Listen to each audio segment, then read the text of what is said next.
Hey guys, it's Kevin, and welcome back to another video. So it's been a year since Sony enabled M.2 SSD support for the PlayStation 5, and with the new PlayStation Plus memberships, you have access to even more games. This will quickly fill up the built-in storage on the PS5, which only 667GB is usable. So is it better to go for an external SSD or an internal SSD? In today's video, I'll go over the setup process and talk about the pros and cons for each option. So let's get started. Okay, first things first, you need a few items before you begin. The most obvious one is a PS5. If you still haven't got your hands on one, I did read it'll be somewhat easier to get this year.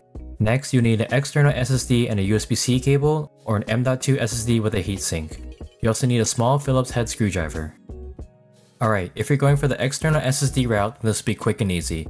Here, I have the 1TB Samsung T7. You just plug a USB-C cable to it, then plug in the other end to one of the ports on the PS5.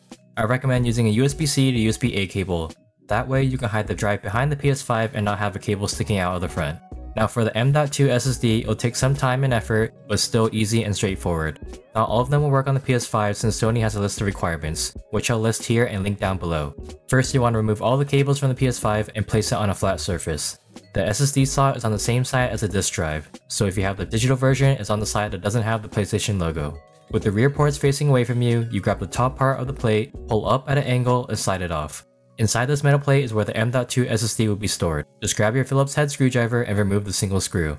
I have the 1TB Samsung 980 Pro. I installed the heatsink myself and saved a few dollars. From the side, you have the bottom plate, thermal pad, SSD, another thermal plate, and the top plate. Screw in the 3 tiny screws on each side and it's ready to install. In the SSD slot, you'll need to remove the screw and spacer from the PS5. Then slide the SSD right in, add the spacer and screw to keep it in place, and put the metal plate back. Once you're done, slide the PS5 plate back on and plug in the cables. When you turn on the PS5, you get this message to format the M.2 SSD, then it'll perform a retest. If everything checks out, it's ready to use. So external SSDs are cheaper than M.2 SSDs. The T7 retails for $140 and the 980 Pro is $210 without a heatsink and $240 with a heatsink. A heatsink costs around $10 to $20. There are deals right now so you can get all these products for a lot cheaper. I'll link them in the description box below. If you're looking at price alone, an external SSD wins, but there are limitations, which I'll go more into later. An external SSD is easier to set up since you just plug it into PS5. There's no need to open up the PS5 and install an internal SSD.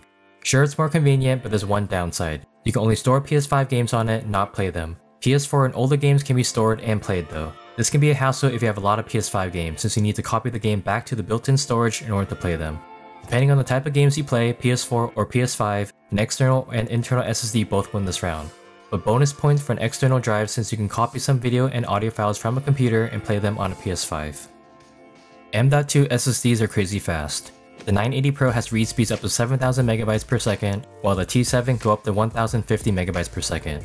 This is why Sony limits playing PS5 games to only M.2 SSDs. External SSDs aren't fast enough for a smooth gaming experience. When I copied a 90GB PS5 game to the M.2, it only took about a minute, and copying that to a T7 took more than that. So M.2 SSDs win this round.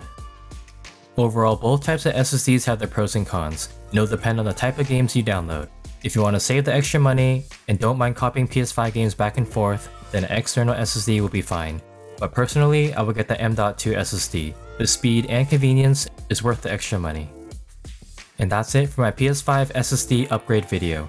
Let me know which option you'll go for in the comments down below. If you enjoyed this video, then you might like to watch my PS5 review and my favorite Mac apps. Please like, comment, and subscribe, and I'll catch you guys in the next one. Bye!